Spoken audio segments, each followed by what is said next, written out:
Both మండల కేంద్రంలో కొండా లక్ష్మణ్ బాపూజీ విగ్రహావిష్కరణ కార్యక్రమంలో రగడ finance commissioner chairman Sirisilla Rajaiah Konda Laxman Bapuji గురించి మాట్లాడుతూ అప్పటి బీఆర్ఎస్ ప్రభుత్వం కొండా లక్ష్మణ్ బాపూజీ అంత్యక్రియలు కూడా చేయలేదు అన్నట్లుగా మాట్లాడడంతో వివాదానికి దారి తీయడం జరిగింది.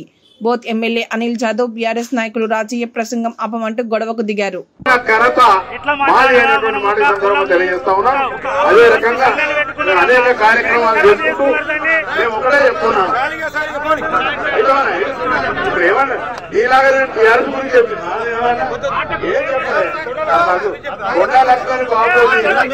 కార్యక్రమాలను